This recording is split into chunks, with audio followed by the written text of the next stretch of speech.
Hello! You are not listening to Ultra Q48. Ultra Q48 is dead and gone. We are gathered here today to remember Ultra Q48 and to say farewell. Joining me in mourning is Mel. And also Brad. I still... You know, the most frustrating part about all this is we still don't know if the episode was deleted because of a laser gun or a beetle. This is very true. This is very true. Maybe it's a homicide. Yeah, it was a deliberate, it was a planned murder. So, you know, we lost many things when we lost this episode. We lost Brad talking about, literally, in his own words, the best weekend of his life. That did happen.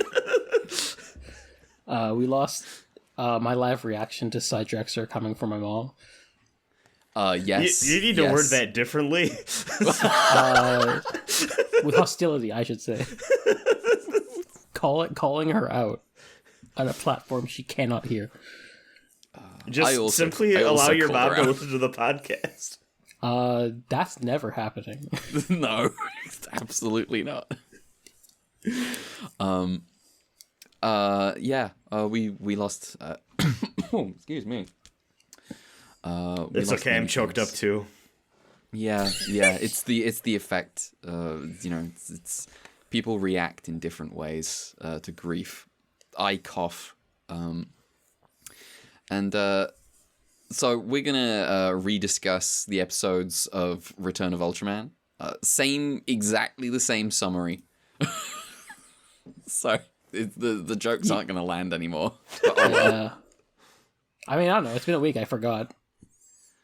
Oh, this is fair. I am numbering this one episode 48.1 though. Yes, rebuild of Ultra Q48. We're all going to be employed by the end of this episode. You cannot listen. I don't think I catch Brad's joke. Cool. I do, because I've seen all the rebuild movies. Oh, okay.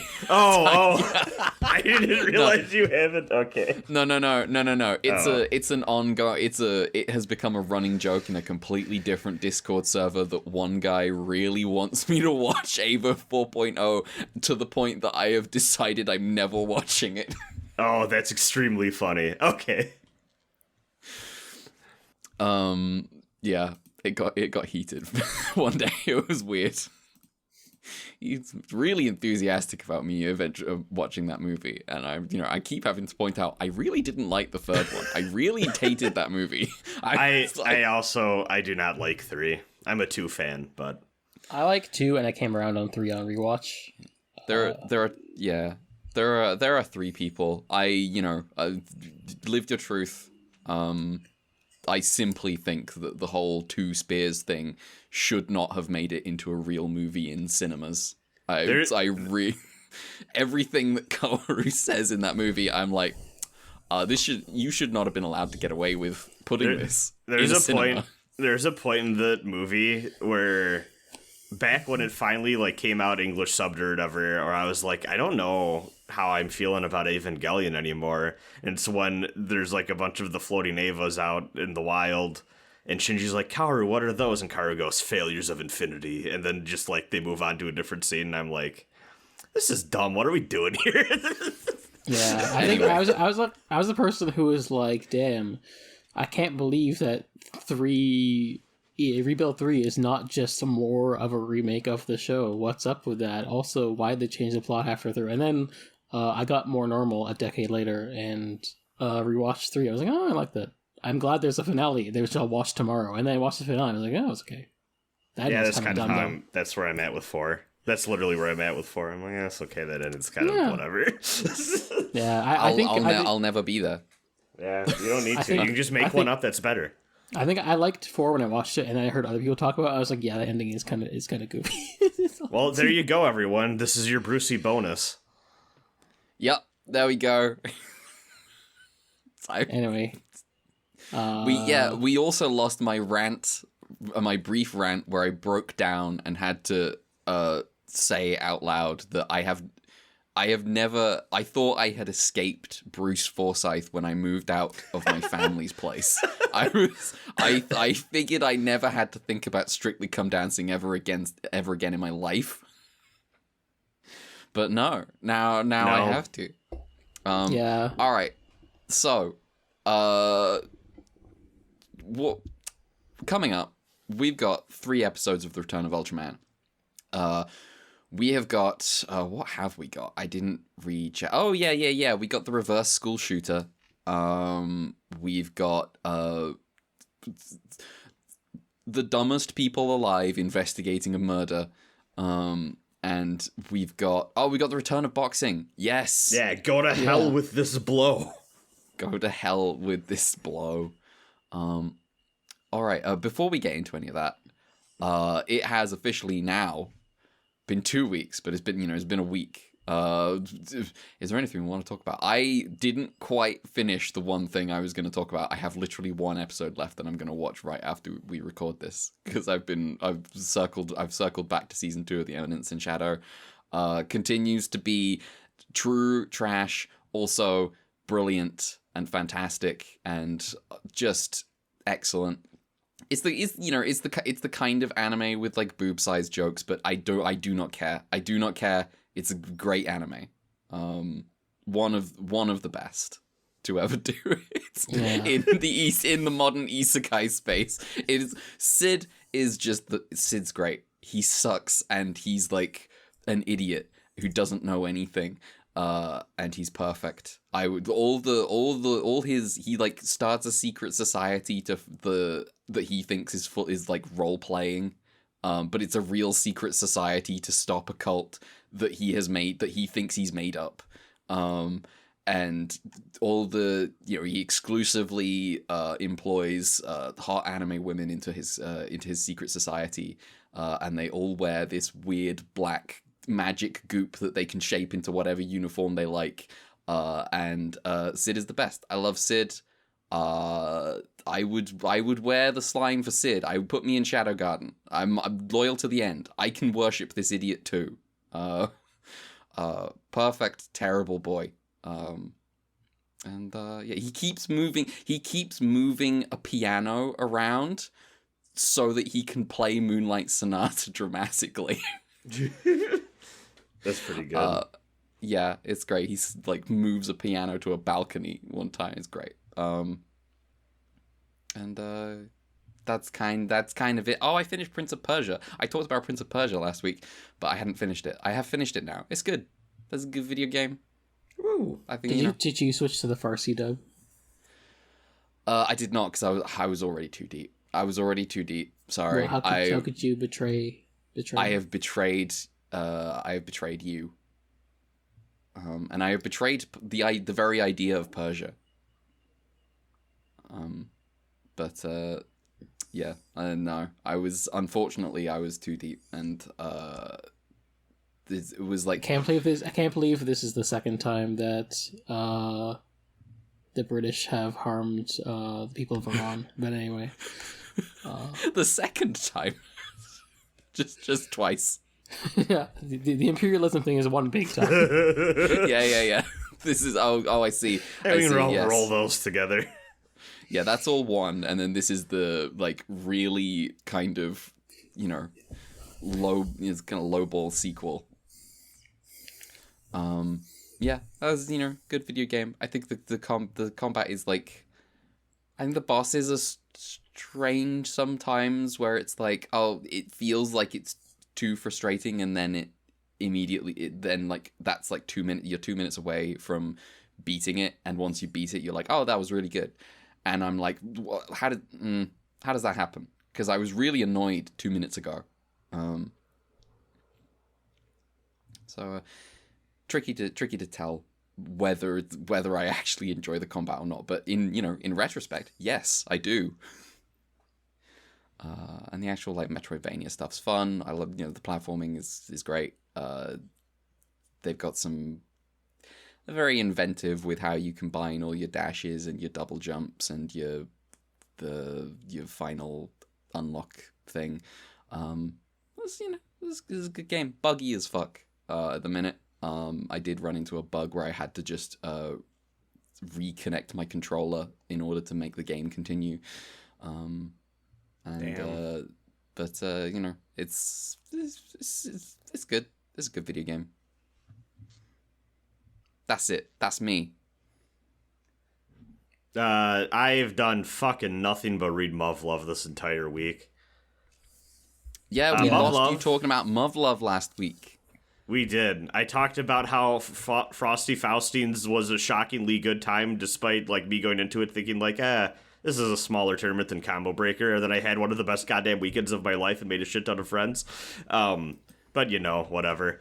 I'm not going to talk about that again. Fighting game tournament's fun. This is my take on this. But more importantly, I read Muv Luv, and last time I was about halfway through the first route I was going down, the Sumika route, who is the childhood best friend, and one of the two main heroines whose routes you need to complete to unlock the second Muv Luv game, because they're both sold together as one package. There's Muv Luv Extra, which is all slice of life, harem, romance, anime, bullshit plot stuff, and then Unlimited, which I'm assuming is about big giant robots killing people. I still don't know how those two things are connected. At all. We will see. I'm excited to get there.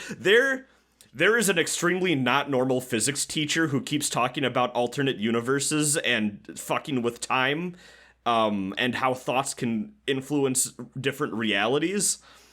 And I'm just okay, I think this is going to be important later on. They also keep playing fake Virtua on. Multiple times throughout the game, people team up to play fake Virtua on, and I'm I bet a lot of this is going to be relevant later. Fuck if I know how right now. But we will see.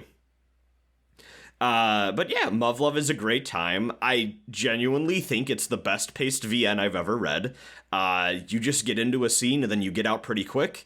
There's not at no point in Muv Luv have I reached a scene where I was okay, this could have been half the length, which is not true for pretty much anything I've read from Uchikoshi or Nasu, or pretty much any of the other big narrative driven VN or adventure game style things that I've read. Maybe I need to give Phoenix Wright another try at some point. I tried Phoenix Wright a long time ago, and for whatever reason, I just couldn't get into that first game.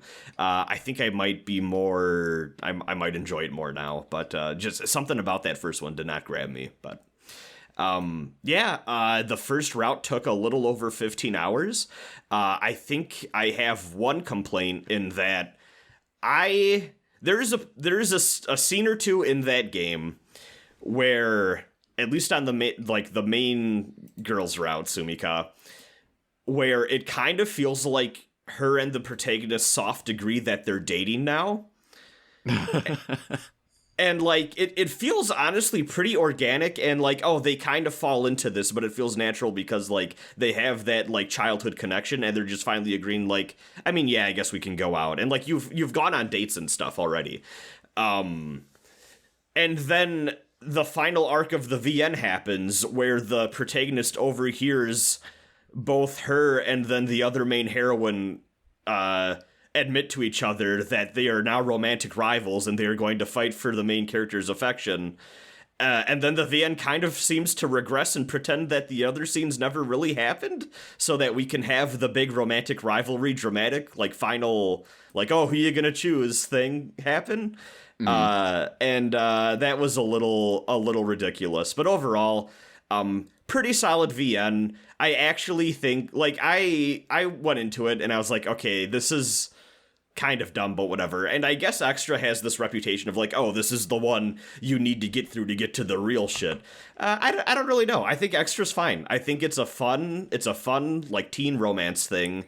And a lot of it is just dumb anime hijinks about she's throwing dictionaries at you because you made a sex joke, or oh, you accidentally grabbed her boobs, haha, that sort of shit or whatever. But when it actually gives the characters time to express themselves and they actually get into the meat of the romantic material, I do think that there is a pretty good story in there about how you shouldn't when you like someone, you should not try to change yourself into being the person you think they like, and instead you should just be yourself and see if they're agreeable with that. And if not, maybe they're not the person for you, and that's okay. And it's better to just be true to who you are rather than try to chase after someone's ideal person that you've made up in your head.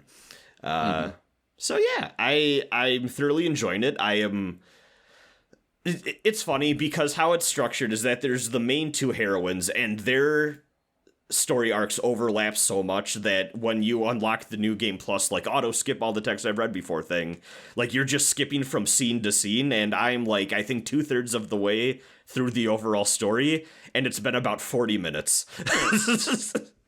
A lot of overlap. So I'm going to finish Maya's route, and then I have to play all of the different side characters' routes, because apparently there's a bunch of stuff and character setup in there that will be important for the second and third VNs that, like, you don't technically have to know, but if you do understand those characters a little bit more and you understand, like, their backgrounds and where they're come from, there's apparently a lot of scenes that make a lot more sense and just hit way harder in the second and third game. So I'm just going to go through and play all of Extra.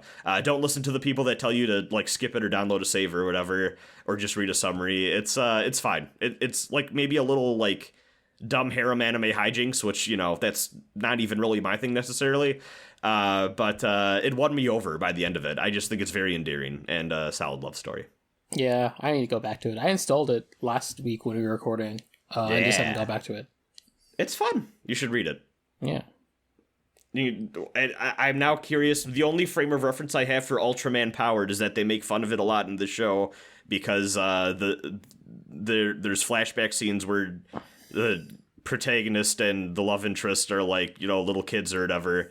And she's like, well, don't you want to go home with all the other boys and watch Ultraman Powered? And he's like, no, that show's lame anyways. And she's like, what do you mean you love that show? It's a very good time. Stay tuned for like 3 years from now when we cover Ultraman Powered. Yeah, there's also a lot of, what's it called? Space Sheriff Govan, is that it? Yeah, there's Space Sheriff Govan, which is the first Metal Hero series by Toei. There's a lot of references to that as well. At least I'm pretty sure it's supposed to be that. They call it Gobarn, and that's the only other thing I could think of that it could be. Yeah, that's the same thing. Yeah. Yeah, Govan is important. Yeah. Oh, that was me. Sick. Yeah. I've been Muv loving. Yeah, I mean, because you also started our co-op campaign. That's the only other thing. Oh, yeah. Mel and I started... Last week we hadn't started it, and now we have. We're in it now. Yeah, we have streamed 7 hours of Tales of the Abyss co-op, which, you know, has been interesting getting that set up, but we made it work. And it's been a pretty fun time. Yeah.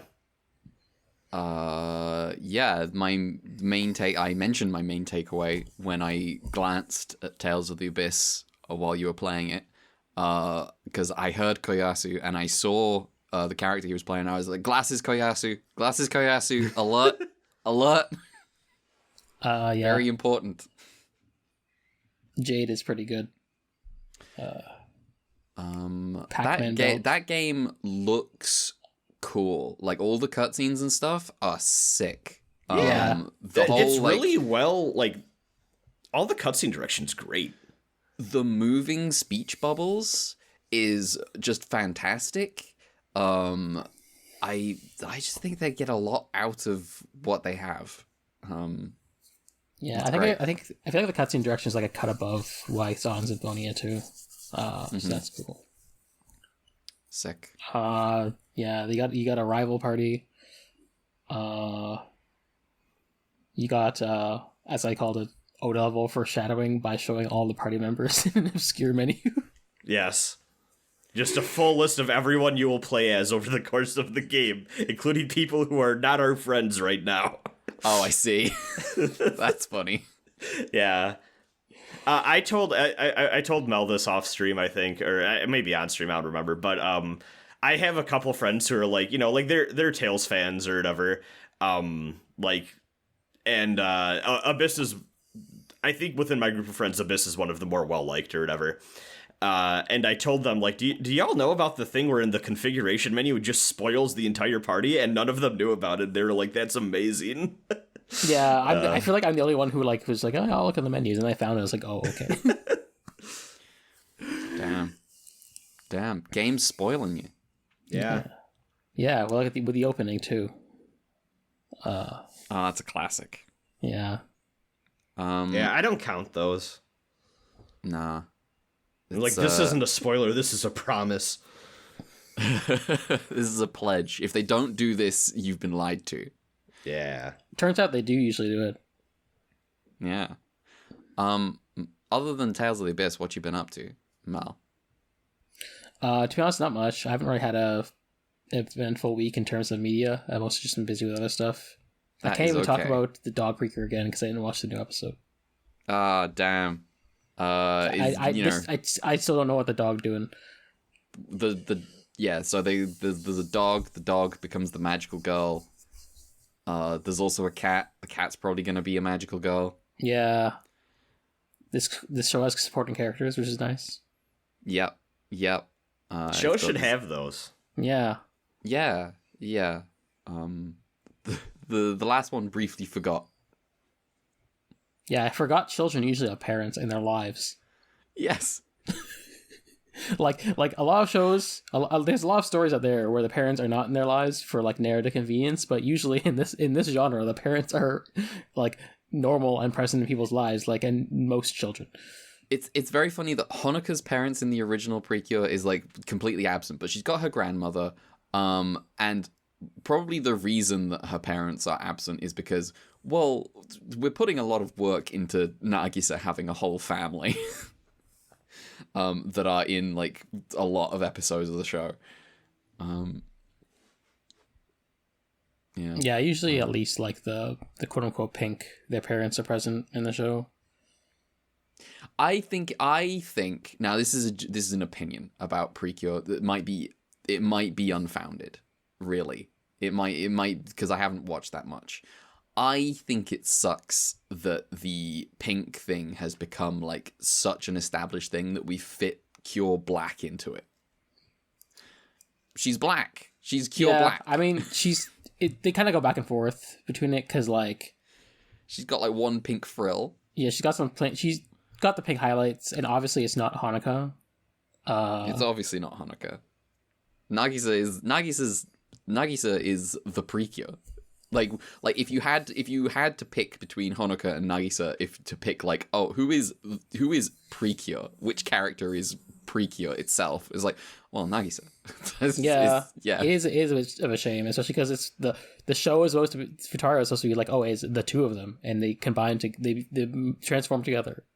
And then I think I remember Max Hart was like, Nagisa though. I mean, it's Starsky and Hutch, but it's the show's Starsky. Really. Yeah. You get Hutch episodes.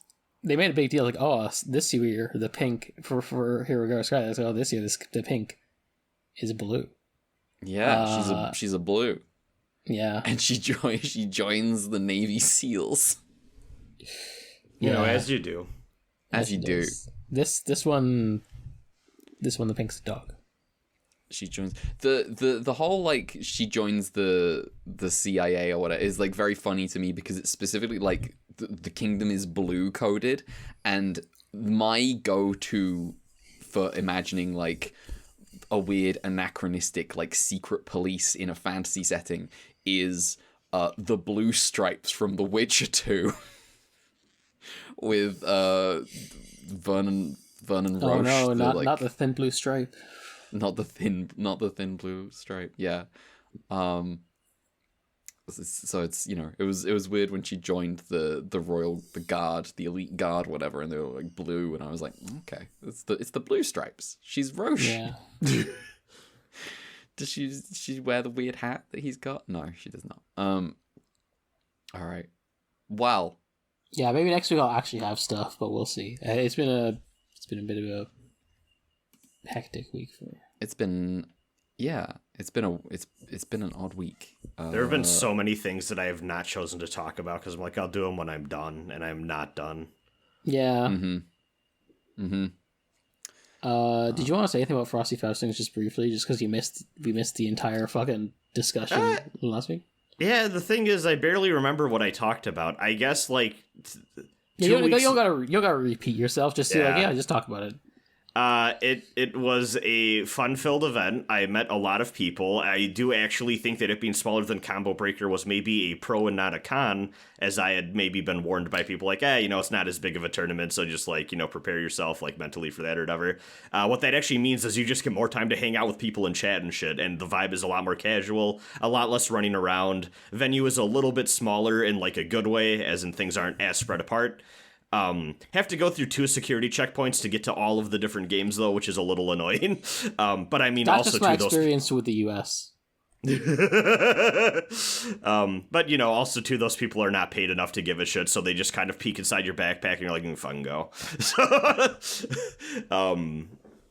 I think overall, this was the tournament where I just kind of got over my nerves, and I kind of realized, like, going 0-2 is not inherently, like, a mark against me as a player, or, like, I'm bad, or, like, I need to get my head about it. It just truly winds up being a thing where it's like, who do they end up placing you against in the bracket? And sometimes you get put up against 2 killers back to back, and, like, nothing can really... That's just bad luck, sort of thing, or whatever. And all you can do is try to play your best and see if, like, you can overcome the odds or whatever. But I played a lot of casual matches with different people in different games that I had signed up for, and they had also signed up for. And I was doing pretty well in casuals against quite a few people. And I was like, like, if I had gone up against this person or, like, some of these other people in this game I'd signed up for, I wouldn't have gone 0-2. Like, that's fine. That's how that goes or whatever. I did go 1-2 in Marvel, which I'm very excited about. Ultimate Marvel vs. Capcom 3 is my favorite fighting game, probably. It's the one that kind of got me into the genre. So now that I can say, like, I've won a tournament match in that, that was very satisfying. And, I've been playing a lot of Tekken and Under Night and Marvel to practice a little bit, and I need to get back into practicing Street Fighter as well. Fun time. Shout outs to Brett for having his wonderful don't talk about it too loudly Gundam versus Cross Boost Brett box set up so that we could all play a very legal copy of Gundam versus Cross Boost. Wonderful time. Met a lot of great people at that setup. Hell yeah. Yeah. All right. I also now have Cross Boost on a hard drive that someone gave me, but I need to figure out how to get it working. Nice. Emulating arcade games in 2024 that were released in the 2020s is a weird time. Mm-hmm. All right. Well, if we don't have anything else to talk about, I'm gonna interject right here. Before you start your summary, Brad, can you talk about the last 3 episodes that you were not here for, just briefly? Oh, yeah. God, it's been... Oh, hang on. Which ones were they? Hang on. Yeah, let me go. Last time I asked Brad this when... when I'd done the summary for the when first he did the summary, episode. and then we stopped talking about the episode, and then we forgot. I remember Brad forgot these. That we had talked about the episode. have... Let's see. We had... The new captain.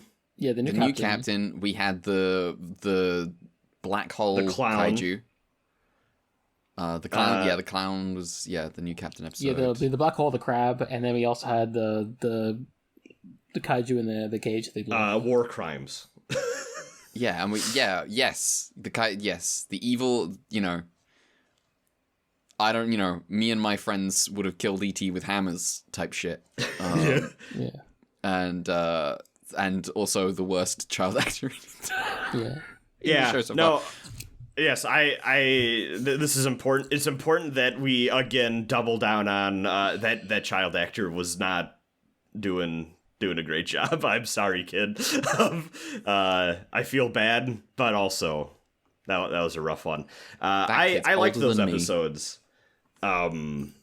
That is true. Retroactively, it's not fucked up because that person's much older than you now. That's how this works. Mm-hmm. I like of the 3, I definitely like the one with the crab and the constellations getting, like, eaten and stuff the most. I felt like that was getting into, like, kind of more, like, weird out there stuff with, like, that sometimes like Ultraseven would lean into.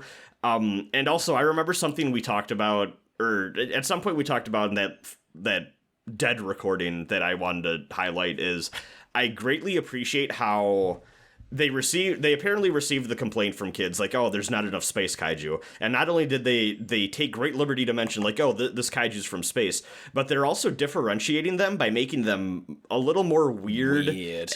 And have like odd powers that aren't necessarily just like, oh, it's a big monster that's destroying things. It like gets into the stuff that's like fucking with reality and like gets a little more out there and trippy in a way. I suppose it's lucky it coincided with the kaiju designer now being a guy that loves to give kaiju special powers. Yes, that's good. His first one was the whirlwind stuff, right? That shit was sick. I think so. I believe so. Yeah, the flood and stuff. Anyway. But yeah, these like 6 episodes of Return of Ultraman, not Ultraman, I'd say have been the best time I've had with this show. I just think that they've really found their footing and they're really doing a good job. I guess not to talk too much about the episodes we're about to talk about, but I think they know how to make this show now and balance all of like the different, like, you know, the team stuff with the stuff with like Jiro and friends and everything going on in Go's life alongside the monster attack stuff, and also how that's impacting the characters of the week or whatever that have to deal with all this shit. Mm-hmm. I think it's just firing on all cylinders, and minus the weird disability stuff. It's a pretty great show. I wonder if Ultraman had 6 episodes in a row that were good at any point in the show. I wonder if that happened. I don't know. I don't think it did. I don't remember. Anyway. So yeah. Let's see here. This week, covering 3 more episodes of Return of Ultraman. Episode 25 is called Leaving My Home, Planet Earth. Is that what it's called? Leaving My Home Planet, comma, Earth. Oh, we had this exact same fucking... I can't believe I forgot. I forgot again. It's fine. We have to preserve. You can't change the future. No, you can't. Oh. What, let's leave it to the next generation. I wonder what the characters that represent the next generation are up to right now. All the concrete from a construction site lifts itself into the sky and shoots out into space, heading toward the planet Zagras. That's not really supposed to happen. So Matt Only investigates. The steel beams are left. It's an inside job. Mm-hmm. Yes. American Prometheus had some strong thoughts about this last recording. Absolutely, he did. They suspect the gravel in the concrete might be trying to return home. Once again, Return of Ultraman continues to give us just the most incredible leaps of logic. Concrete only does this when it's very distressed. Yes. Go and Minami are heading to a tiny little village of less than 200 people, which was the source of the gravel. On the way, Minami mentions he's also from a tiny rural village, and then he goes on to tell Go about the fact he was oft bullied. He was bullied by other kids, and his teachers would always keep him down. He got called Jamiko, which is a caterpillar that never learned how to make a cocoon. This kept up until the village was attacked by a bear, and Minami grabbed a gun and went to fight it, because recklessness is only for those who have nowhere to run to. I like this line. He didn't fire the gun, the bear was killed by a hunter, but the incident gave him some confidence, and he didn't let anyone bully him again. Now, to be clear, not overconfidence. Not overconfidence, just confidence. Just the right level. Yeah, just the right level. Confidence is when it all works out, and overconfidence is when it doesn't. Son, confidence is when you have the courage to face the bear, but not the courage to actually kill it. And you let a hunter do that. That would be overconfidence. There we go. What a fantastic life advice. Thank you, weird cowboy dad. He didn't let anyone bully him again, which is a terrifying sentence. What did you do, Minami? Anyway, they find out that this tiny village is earthquake central and has literally been getting slowly lifted out of the ground, and a green rock is visible beneath. This green rock must be from where a Zagreus meteorite hit Earth ages ago, before any humans lived here. They have to evacuate this village before it flies away into space. Also, there's a kaiju. Matt theorizes it was a microscopic organism that mutated due to the rock's radioactivity. That's how it works. That's how it works. Now, in this mini village, there is a mini Minami. He gets bullied. His teachers don't support him. His dad's dead. His mum isn't in the village, and he gets called Jamiko. Matt rocks up in full force to evacuate the village, and this mini Minami sneaks into a tent and steals one of Minami's guns. While everyone else gets evacuated, this kid decides to fight the kaiju. Go and Minami track him down, but as Minami realizes this kid is just like him for real, he decides to let him tag along and fight the kaiju as a therapeutic experience, which is the worst decision anyone has made in this show so far. They do this, but it goes a little wrong because the village gets lifted into the sky with Go, Minami, and this kid now stuck on this ascending hunk of Earth. Go turns into Ultraman and fights the kaiju, rescuing Minami and the kid with a bubble thing and defeating the kaiju by colliding it headfirst with the ascending rock. Now safe, Minami and Go ask Mini Minami how he's feeling, and in answer, Mini Minami is like, I want to do it again. And she like shoots the gun into the air like it's Jarhead, and Minami has to scold him before asking, have you had enough? And the kid nods, and Minami smiles. The end. Wild ending.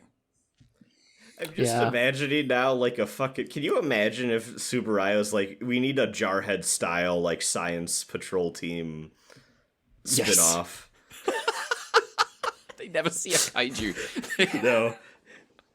They're all fucking losing it, like just like walking in the direction of where a kaiju is supposed to be, and they never find it. At the end of it, they see one through the binoculars way off, and they're like, "Wait a second, no, we got it. We're gonna call in the monster attack team. That's what their name is for." And then they all start freaking out.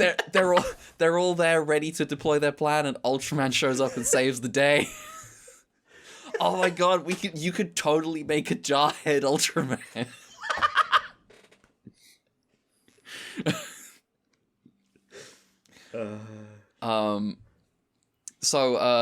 This episode has there's this brief moment that I really, really, really, really like at the end here, where the kid starts shooting into the sky, and Minami and Go are looking at each other like, oh, we shouldn't have fucking done that. Like Minami's like, I shouldn't have tried to resolve my past issues through this kid's issues. I really should not have tried to do that, because now he's firing into the sky. He's lost it. Yeah. You may have lost your hometown, but you can at least say that you protected your hometown, right? Yes. But then, like, it's so weird because then they're like, are you done? Like, it's a kid that's maybe having a little too much fun, then they all laugh and the episode ends pretty positive. It's such a weird shift. Yeah, it's a really bizarre. It's like they think he's just blown off steam rather than becoming, as Red called it, the reverse school shooter. Yeah. I don't know who he's gonna shoot, but it's someone. Monsters. I think I remember saying last time that I like this might be the episode I've liked the most, while fundamentally at its core thinking the message was bad.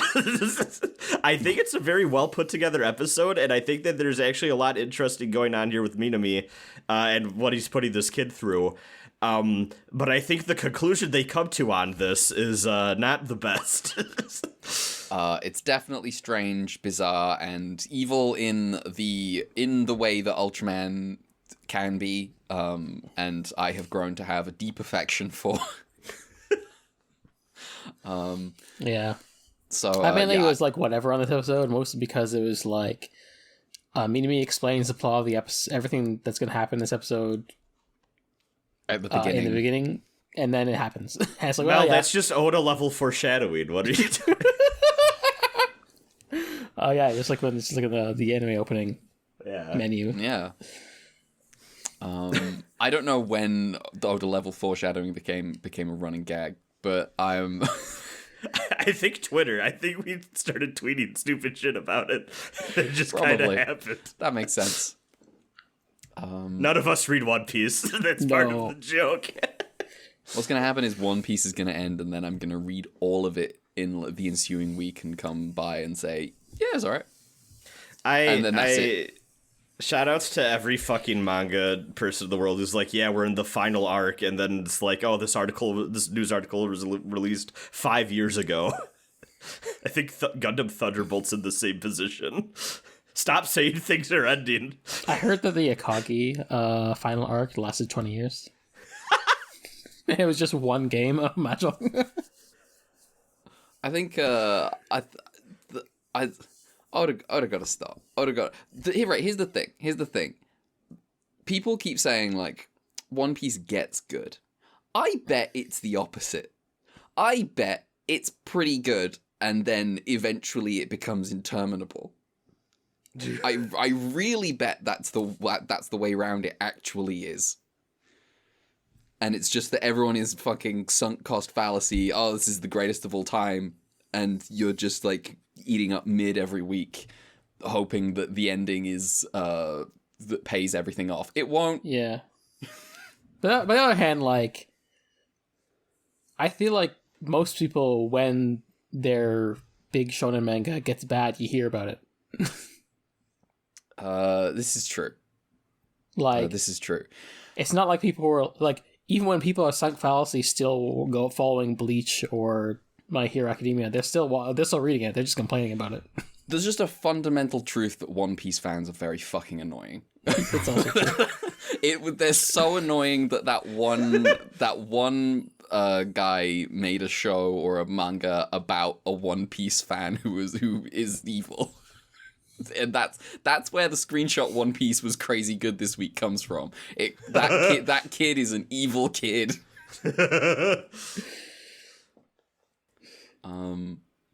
It's just a universal truth that the fans are annoying, and also Oda has made a habit of just helping pedophiles back into the industry. That's true. That's true. That's true. Like, everyone was all like, it's his mentor about the first guy. He's got to do it. And then the second guy was fucking nobody. Yeah. He was just nobody. He was just like, well, I did it for one guy. I gotta, Anyway, that's our brief aside about One Piece. Episode 25. I think this is your brief aside about One Piece. This is my brief aside about One Piece. I have strong opinions about that manga that I've never read. You are a Twitter user. Yeah. I'm not ashamed. Production. This was directed by Yoshiharu Tomita and written by Shinichi Ichikawa. Tomita had previously done the Apartment Monster episode. Scrolling through the book, the two-parter with the Great Tokyo Tornado / Tsunami. And then I think also the Twin Tail episode alongside the other monster whose name I never remember. Udon. This is good episodes. Also two-parters. Yeah. Yeah, we referenced the fact that this guy is Mr. Two-Parters last week. I just remembered. Yeah.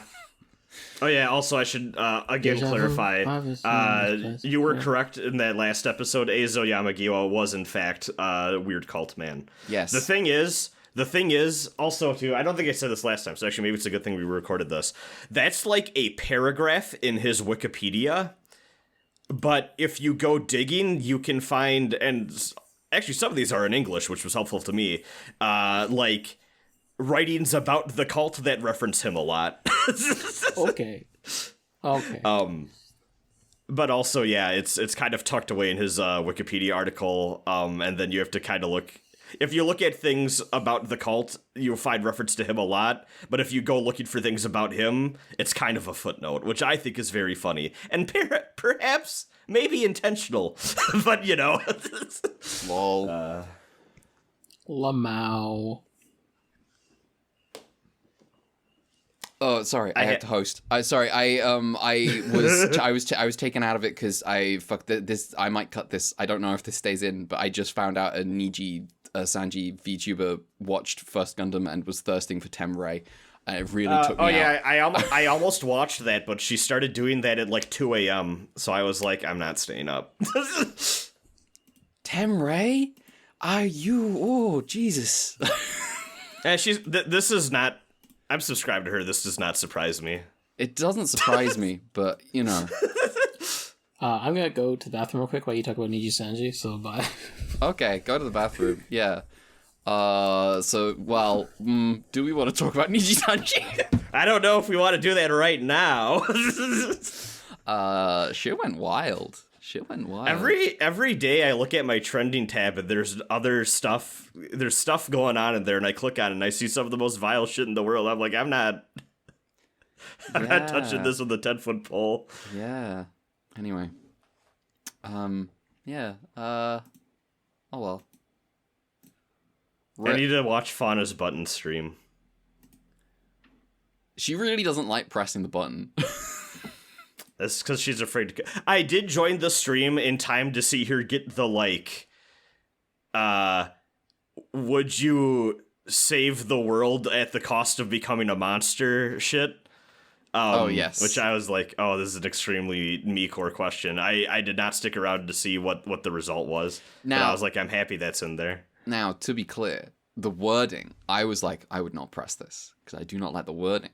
What was the wording? I don't remember. The wording was peace on something about peace on Earth, and I was like, what does that mean? What do you mean by that? That can mean a real Pax Romana situation. Yeah, that, you know, it's Pax Red. I don't know what Latin for red is. It's probably something like, I don't know. Yeah. Oh, it's like, it'll be like, I don't know, like, no, that's not Latin. Rubrum, apparently. Well, I never heard that one. Get out of here. Pax Rubrum. Yeah. I'm not into it. All right. What the fuck is Rubicundus? Why are there so many words for red? We're talking about Pax Rubicundus. I know Rubedo from Xenogears Saga. Wait, is that that river's named red? I guess. Hold on. Rubicon name meaning. I mean, Red River. Not. I mean, it makes sense. Like Rube would be like Latin for red. Oh yeah, Ruby. Oh, there we go. Yeah, it just means Red River. Oh shit, that's sick. Damn. There's a Red River here in Canada. I feel like there's probably a lot of Red Rivers in a lot of places. That would make sense. They're not red though. There's the River Avon in Britain, which just means river. Yeah, that happens a lot. Yeah, it's classic. The river was so named because its waters are colored red by iron deposits in the riverbed. Ooh. That's fun. All right. So, do we want to cross the Rubicon into the next episode? Exactly. Thank you. Fantastic. The die is very good. Cast. Very good work. Excellent. Episode 26, The Beetle Homicide Mystery, or as it's called in other subs, Mystery Homicide Beetle Incident. Excellent. A shooting star falls from the sky, and Go has been told it's probably nothing. Unfortunately, it is something. It's a unfortunately, he's an Ultraman character. Yes, he's the protagonist. It's a three-horned stag beetle that shoots lasers at anything that buzzes. It vaporizes a man using an electric razor and flies off into the night. Ueno tells the police if they don't think there's a kaiju involved, don't call the base. My question, why wouldn't they think there's a kaiju involved? You got zapped by a laser. Jiro and his fake friends are hunting for a rare 3-horned beetle that can fly at max speeds, so he doesn't have time to interfere with Go and Aki going on a real actual date. Boyfriend, girlfriend confirmed. Go assumes they're going to go see a romantic movie, and Aki's like, I don't like sappy movies. We're gonna see Dracula.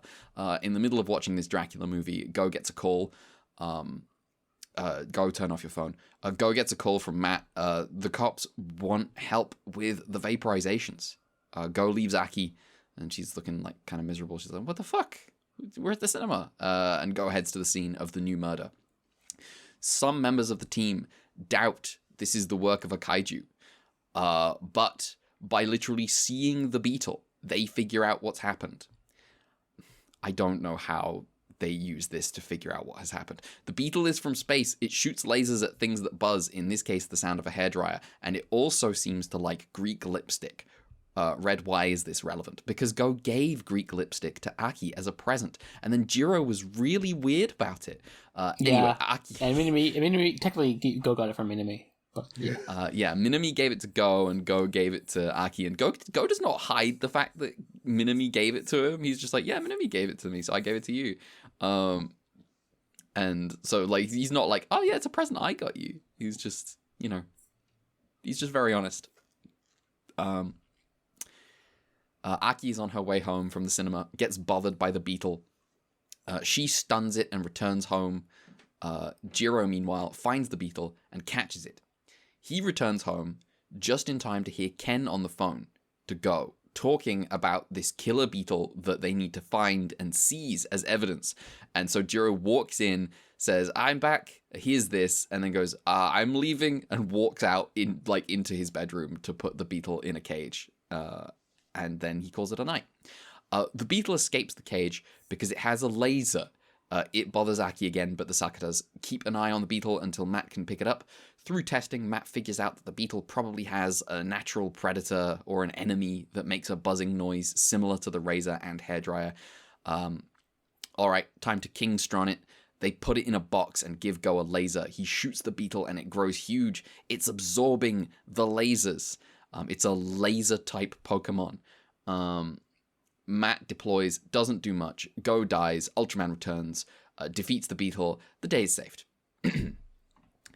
Go and Aki are going on another movie date, this time to see something that sounds sappy. Jiro says he doesn't understand women, and Ken looks at him like, who taught you? Shut up.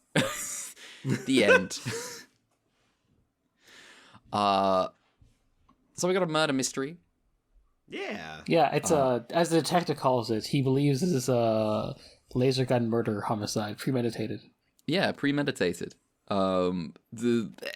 Everyone is, first of all, the Captain Ibuki, truly they're just mocking him at this point because he's like, I agree that that's what happened. The actual thing about like this episode is the centering of the human drama is what we talked about last week quite a lot, was this centering the fact that Go leaves Aki at the cinema and like his relationship with her throughout this episode. That's the stuff that we want. That's the good shit. That's kind of what I think of as essential to superhero stories.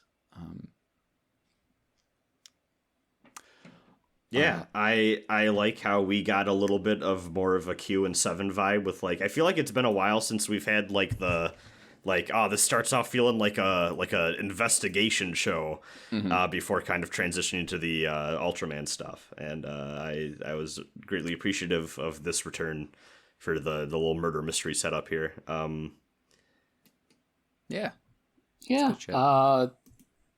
It's maybe a bit of a shame that we have to have the big kaiju. This is true. But also, I do kind of like the big kaiju suit, and I also think it's fun. Just like, oh, it's big now because they've shot a laser at it and made it bigger. Like, it's funny. They just like, oh yeah, we try to blow up that little kaiju again, but instead it's just like, oh no, it's big now. They should stop trying to execute little guys. Yeah. Often leads to big problems. Yeah. Also mentioned this in last week's episode, but that kaiju from not last week's episode, last week's Dead episode. Yeah, the Kupu Puku was like the name of the small baby kaiju that blew up before it became King Strong.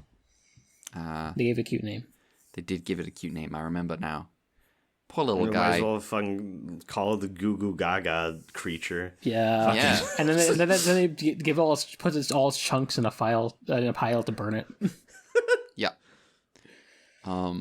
It's just sat in their cage going, and then they just like lasers just explode it. They're like, all right, children, watch this. This is the truth. This is the harsh truth of the real world. You better not close your eyes. I have not shaved since this episode because in fear that I'll be zapped. That's not true. Damn. I've shaved since the last episode. I haven't, but I have so little facial hair. I wish I was you. I hate how I look with even a little bit of facial hair. So every time I stream with the webcam on, I'm always making sure I'm clean shaven that day. I obviously have my own reasons for hating facial hair. I'm just lazy. Mm-hmm. I'm cursed with baby face, but in some ways it's a boon. I want the baby face. Excuse me. Mm-hmm. Mm-hmm. Anyway, I've dated people that are like, you should grow a beard, and then I try it out for a little bit, and I'm just like, you're wrong. You're just incorrect. Absolutely. I know you prefer this, but I don't. It's never been a big problem. People are understanding. Muv Luv. Don't try to change yourself.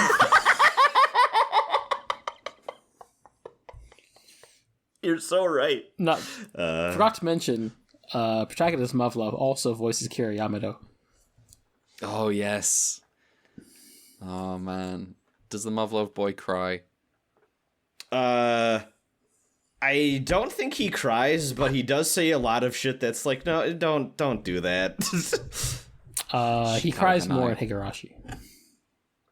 Oh, is he also the boy in Higurashi? Yes. Oh, this voice actor used to be like fucked up VN guys. The thing is, I think this was contemporaneous with Kira Yamato. That's funny. I know Muv Luv was 2003.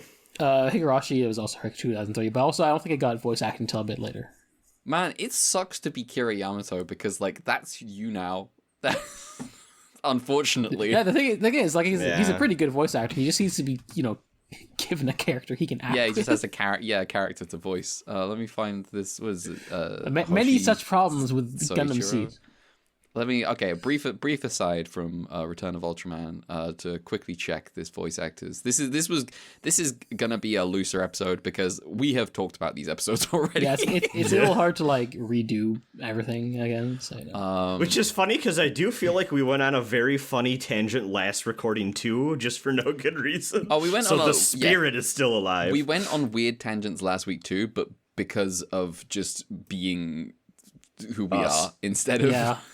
We shouldn't try to change who we are for our audience. Yeah, exactly. Yeah. I would have to stop the episode halfway through just to go talk on the phone for like half an hour. Oh yeah, you should. Yeah. And I'll play a little Final Fantasy 14 while we wait. Is that what happened? That is what happened last week. That and I taught that.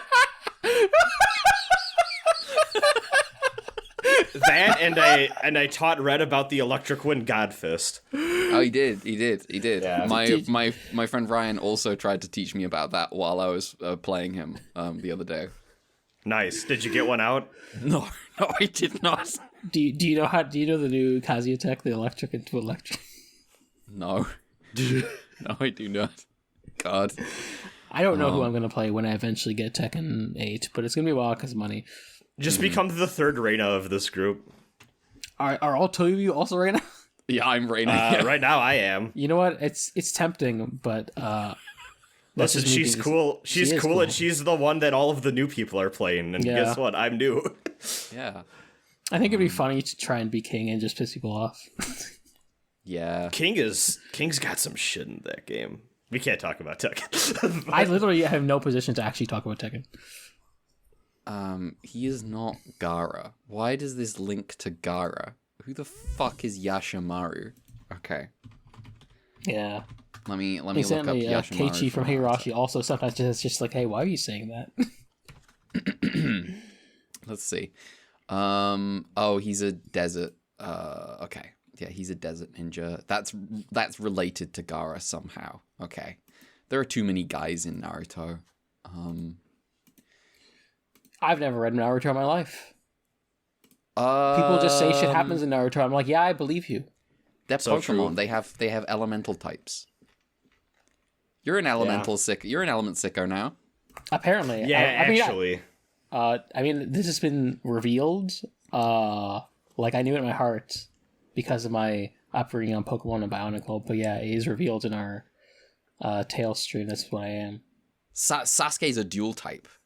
He's lightning and fire. He's fire because he's an Uchiha, and he's lightning by coincidence, and because Kakashi had already taught him lightning powers by the time that the elemental thing got invented. So he had to be two. Oh, I see. And the fire is interesting because Naruto is wind, and that means that Naruto has a weakness to Sasuke, but that's not how Sasuke sees it. And that's not how Naruto sees it. Naruto sees it as him and Sasuke being well matched because his power amplifies fire. Because they're boyfriends. because it's cool. Naruto doesn't make sense unless Naruto and Sasuke are deeply in love.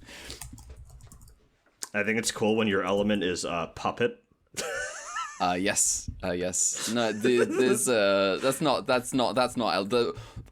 All the powers were a thing, and then the elemental shit doesn't show up until Shippuden. Like after a couple of arcs of Shippuden have already happened.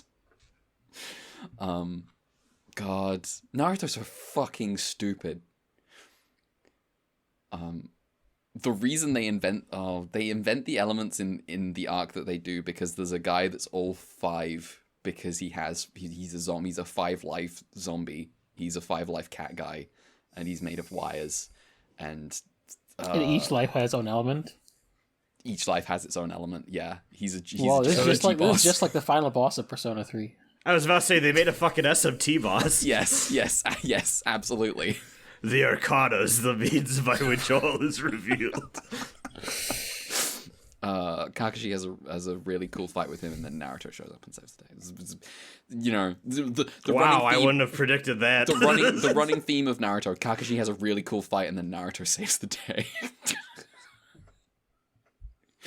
Kakashi's the realest guy in Naruto. He's just here to be in the CIA and punch people through the heart. That's his deal. That's who he is.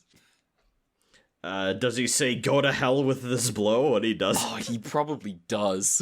Is the thing. Moving on. No, well, okay. Do we have anything else to say? Actually, we should. We talked last week about... What did we talk about? We talked about... I'm looking at the wrong summaries. We talked about the fact that we like the beetle. It's a good beetle. Good fake science this episode with the vibration sounds like it's some classic prey or predator or some shit. Stupid fake science, yes. We are lax in our duties. We almost forgot to talk about the fact that this episode reveals that it's actually Jiro that's weird. It's actually that Jiro just hates women for some reason, and everyone else in the Sakura family is like, "What are you talking about?" Yeah, it's like Go and Ken. They're like, "Listen, Jiro. What you have is over misogyny. You have to have regular misogyny." Yes, regular misogyny. There's a right level of misogyny to be at. Where women should not be endangering themselves, really doing anything like cool like on camera. But you also don't have to be weird about the fact they're wearing lipstick. Please, Jiro fell down a TikTok rabbit hole that he will take his entire life unraveling from. Jiro is entertained pills, unfortunately. Yes. It just occurred to me that like episode 1 of the show has civilian Go rushing to danger while telling professional Oka to stop. Yes, he does. Before dying, and then after this, Oka proceeds to spend like 80% of the show at base. She's still listening to that first command that Go gave her. she's one day it's just gonna be like, why don't you do anything? It's like, well, remember that one time you told me not to? I'm still doing that. I just kind of thought we would just stay like that. She saw what happened when you go do something. Spying on her to see how many days in a row she carves a tally mark into the tree. God. All right. Well, other than production on this episode, I think that's kind of it. Yeah, I think all my trivia was for next episode. Anyway. Yes. I think this is a solid one. Yeah, I like this one. The director was Masanori Kake, who was the guy who made the comedic, like, president of the company, like, film series thing. Mm-hmm. And then written by Shozo Uehara, which, you know, weird-ass episode concept makes sense. Mm-hmm. Cool. All right. Episode 27. Go to hell with this one blow. Or go to hell with this blow. At a temple. I think I actually kind of like your version better. It's better. It's better. It hits better. Yeah. At a temple, a statue is split in half by a kaiju with circular saws for hands. This will be relevant later. Azuma Saburo. I completely fucking forgot about this. Yeah, go ahead. Yeah. The thing about this episode is that there's a kaiju with circular saws for hands, and I'm not necessarily a huge fan, but that's my personal opinion. This will be Azuma Saburo is a kickboxer who has his last fight coming up. Out training, he meets Go and is impressed when he leaps over a passing motorbike. That's the Ultra Kick, says Saburo. No, it's not. I'm not Ultraman. I'll see you in court, says Go. Saburo wants Go to teach him how to do the Ultra Kick, and Go agrees. He'll visit the gym if he isn't busy with kaiju stuff. Oh no, back at base, kaiju stuff threatens to keep Go busy. The whole statue thing is very strange.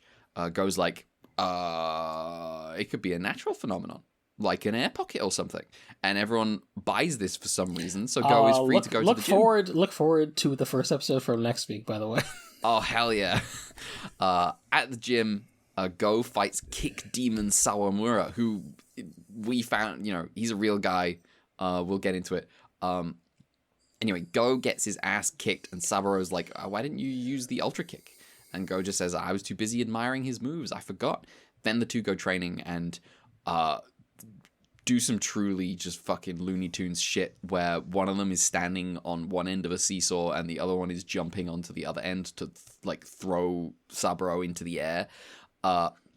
This training works, and Saburo has the basics of the Ultra Kick down. Now he can work on perfecting it. The two bros go out to eat, and Saburo says, I've made a bet with myself. If I win this fight, I will propose to the girl on the bus that I say hello to sometimes. If I lose, I will return home to the temple where my mother lives. Goes like, hell yeah, this sounds fucking sick. Anyway, that temple is the one where the statue got wrecked, and Saburo's mum calls Matt out to investigate for real this time. But when Go mentions he knows Saburo, his mum immediately decides, you know what? It was an illusion. It was all made up, so I can, I'm just going to chat about my son with this nice young man. It's fine. She gives Go a good luck charm to give to Saburo and sends him on his way. Now, drama shit. Saburo invites the girl he likes to watch him fight, but it's Aki, and she asks for a second ticket for her boyfriend. Saburo, this is one of the many, many reasons why you have to, know the people you want to propose to. To some degree. Aki meets Go and invites him to the fight, and Go realizes what's happened. In a self-sacrificing moment, he turns down the ticket and says he's going to be busy because he thinks Saburo needs this fight. He needs to win his last fight for pride. He goes to see Saburo, and Saburo's like, I've already lost the fight. She has a boyfriend. Go basically tells him that's a pathetic excuse. to give up on his final fight and that he has to go immediately because the kaiju is attacking. We have 2 fights simultaneously, Ultraman versus Buzzsaw Hands and Saburo versus some guy. Ultraman kickboxes the kaiju and then slices through its neck. He ultra kicks the head clean off, but Saburo loses. Go finds him and asks why he didn't use the ultra kick. Saburo says he was admiring the other guy's moves and forgot. Go thinks he's lying. This was about his pride. Why would he lose? And Saburo says, pride isn't just about winning. Sometimes you lose for pride. And he walks away, revealing a little Ultraman mask he keeps with his bag. The end. Boxing, great episode. Yeah. It's turns out boxing episodes are good. Go watch Ultra Q and listen to our podcast about that episode. Yeah. Also, this does not achieve the same heights as the Peter episode, but No. what could? No. The ending of the Buzzsaw guy not as cool as Peter. No, not We as cool confirmed as this in Peter. last week. Yeah. The ending of this episode is good. It obviously does not quite match up with the ending of that Ultra Q episode, which I just think is it's just amazing. It's just really good. And I think obviously the elephant in the room with this episode is that this drama is based on the fact that Saburo literally knows fucking nothing about Aki and is just like, I'm gonna propose to a girl that I say hello to on the bus. Which bro, you gotta get a grip. You gotta it's not the end of the world that the girl you say hello to on the bus has a boyfriend. This is like you should you should talk to people. He's about to start posting to the same subreddit that Jiro goes to. Oh, him no. and Jiro, yeah. Woman be like, how already have partners. Yeah. And Jiro's like, you're so right for this. I've been harboring this love for you this whole time, and you reject me. This is just how society oppresses men. Jiro, why are you a moderator for this subreddit? Because he doesn't have a job, he has the time. But I think the actual drama pays off. I think it's good. I think it's pretty good. Yeah. The thing I mentioned last week that I like is the read on Go's character as like him being like, I'm not gonna go and I'm not gonna talk to Aki about what's happening. I'm just gonna let her go to the fight, and because I think that Saburo needs to win this fight, and him like misidentifying what the real what Saburo actually values. Yeah. And being self-sacrificing. I think I said this last time, but I'm pretty impressed, and like I was kind of thinking watching the episode that it was going to go the route of Go being like, oh, what do you mean she has a boyfriend? That doesn't matter. Do it anyways, and like win her over without realizing who it was. Mm-hmm. And I'm honestly kind of impressed with more time attached, like away from the episode, that they didn't end up going some sort of direction with that. Thing. Yeah. Yeah. The little Ultraman mask on his bag at the end is like a nice touch. Mm-hmm. I think this show, and obviously this makes sense for it being the fourth one, has a better grip on like what Ultraman is as a symbol to the people in the world. And obviously with, you can draw inspiration from real life culture there and what Ultraman means to people just in everyday life. But I think it's neat that we're starting to see some of that filter down into the show. Because I think we've discussed before, sometimes these shows can play a little fast and loose with how aware is the outside world of the monster stuff and even like who Ultraman is. Yeah, like when the detective was like, yeah, this is a laser gun homicide. Or when the captain came back from sea and was like, oh, there was a giant monster, and everyone's like, no one's ever seen a giant monster. I was like, what are you talking about? We're like 8 episodes deep. Yeah. Yeah, they forgot that Twin Tail just like blew up part of Tokyo. So Most different part of Tokyo didn't happen. The first episode has like 3 kaiju or something. But yeah, I think I also liked what was I gonna say? Oh yes, I thought the actual like match, Saburo's match at the end is I think very cool. It's always like from the perspective of the guy that he's fighting, or like a close up on Aki's face as she's supporting him. And I think this show is just like very inventive in the way that it's shot sometimes. I say sometimes, often, in a way that we've mentioned this before. The baseline for this show is like so much higher than in like Ultraman. Yeah. And Ultraseven, to be honest. Like Ultraseven's highs are high, but like most of the time it is like a 60s show. Mm-hmm. Now we're in 70s television, which is very different. Yeah, we are now in the 70s. I think this is I think last time I said I think that like star constellation episode thing from the session I was gone for might be my favorite episode of the show we've seen so far. Mm-hmm. But also like this one I think might give it a run for its money. Like now that I'm a little bit more removed from it, I'm like, I think this is just like when I think about Return of Ultraman and what it's typically doing, this is just a good one of the standard episode of this show, if that makes sense. Yeah. Yeah. Yeah, like it's got a guy, and then Go gets to do some stuff. The formula refines to an immaculate level. It's like when we got like the battle, got to the like, end of... Oh, go ahead. The battle has like thematic resonance because he's like doing the kickboxing moves, Mm-hmm. and there's a fight happening in parallel, so it's cool. There's cool stuff. It's kind of like... I haven't been saying much, mostly because I'm like, well, there's an episode that we talked about last week, and it's been 2 weeks since I saw it, but also, yeah, it's it's good. Yeah. Yeah. It's, you know, this is a funeral episode. This is 48.1. It is what it is. I should slap funeral music on the front of this episode instead of the theme. If I die first... I need to find the fucking funeral arrangement of the fucking Return of Ultraman opening. It's very specific. Good luck. If I die first, Red, could you make a summary of my life and then read it at my funeral and make everyone that I know and love have to endure it? Yeah. And then Mel could be there at the side cracking jokes. Yeah.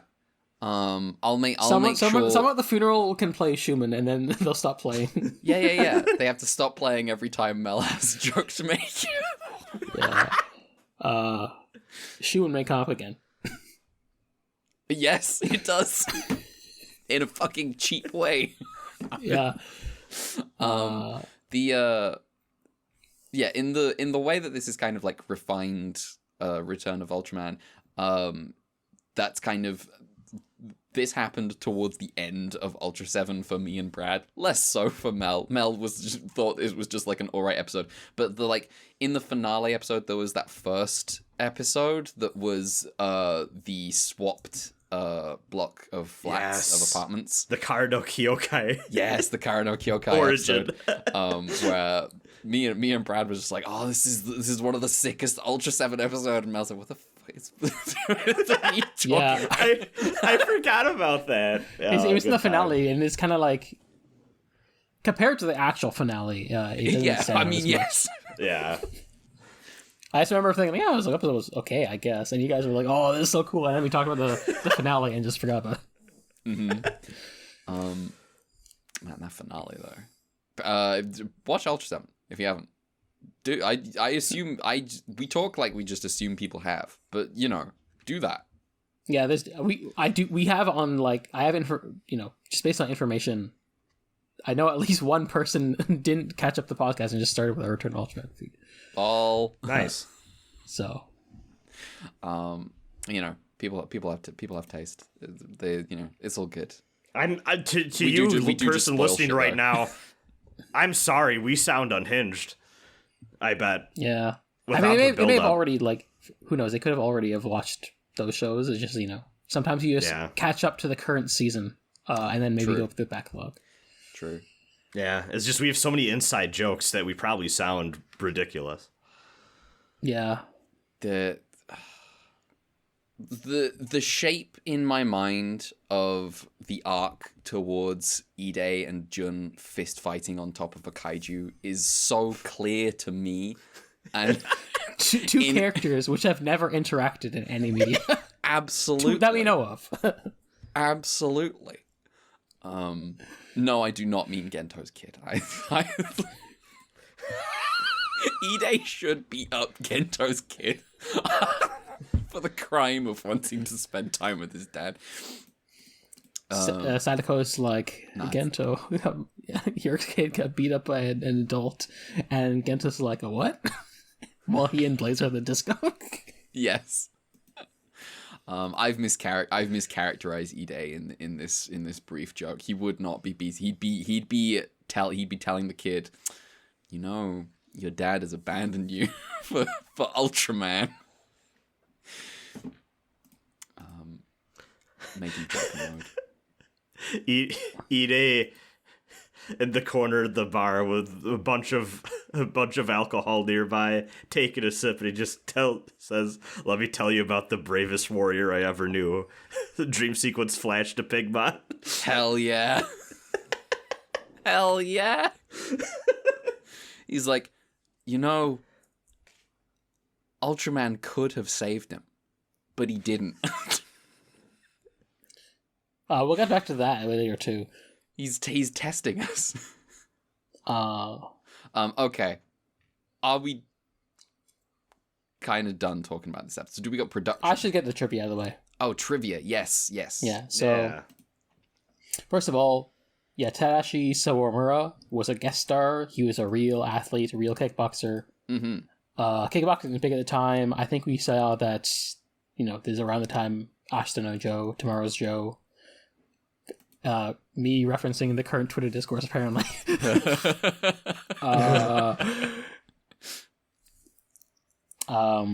manga was happening at the same time. There's probably some other kickboxing specific manga too, because kickboxing and boxing are somewhat different. Adjacent. Yeah. But also apparently Sawamura himself was apparently played a big role in starting the Showa kickboxing boom. He was a big deal, and so they were like, hey, let's get a famous athlete onto our show and drive ratings, and it worked. Yep. Return of Ultraman just constant tricks to get more people watching, and every trick seems to work. Yeah, it's the kind of thing where like we're not making 13 episode batches months in advance, so they're just more like on the fly doing shit to drive ratings. Which is probably good from, like, pros and cons. They can respond more to people's feedback, which is how they get the, Big Face Tsunami episode. Yeah. About some kaiju design. The kaiju this week, in this episode, Gronkin, was designed by Kako Yonatani. This was his first major design, though he did do the draft design for the kaiju in the Minimi episode. That one was still ended up being designed by Ken Kamagi. Yonatani, he'll go on to make lots of more kaiju for both Tsuburaya and Toho in the future. And this is his first big creation. Even though he's got buzzsaws, he's also got some boxing glove influence on his hands because of the thematics of the episode. So little neat details. Boxing would be, happy they don't put buzzsaws on boxing gloves. That would, wild boxing match. Yeah. That's some, I don't know. Maybe they do that in the underground. New Guilty Gear character. Megalobox. Yes, new Guilty Gear character. Absolutely. They don't have a boxer in Guilty Gear. No. No, they don't. This is true. Just fucking remember Jay-Z meeting up with the Bridget the Bridget cosplayers. There's now a Bridget. Yeah, he's got a track called Bridget now. Yeah. It's very funny that he keeps trying to give credit to trans people on Twitter, and they've got slur names. Yes. and he keeps being like, I'm just trying to at you. He's sincerely apologetic. I'm just trying to be good. I feel like every other day I'm checking Twitter and it's someone quote retweeting one of those tweets with the LGBTQ community has forgiven Jay-Z. He when people say A stands for ally, 1, they're wrong, but 2, Jay-Z counts. He's the Grungler. He truly is the Grungler. All right. Do we have any production notes about this episode? Yes, Masanori Kake was once again directing, and then written by Shinichi Ichikawa. Thank you, Shinichi Ichikawa. All right. Well, that might be it's not an episode because we've got other stuff, but like that might be the return of Ultraman this week. It is. Yeah, we got it done. We did a repeat due diligence. Now I got a question. Are we reading the email again? Yeah. Might as well. I feel bad because I don't want. It feels bad if we don't. So we should do it. We'll go through it. You know what? While you read that, I'm also going to order food because I'm realizing I did the thing again. Okay. Idiot. Yeah. Anyway, first of all, color timers. Color timers. Episode 25, 3 minutes 30 seconds. Mm-hmm.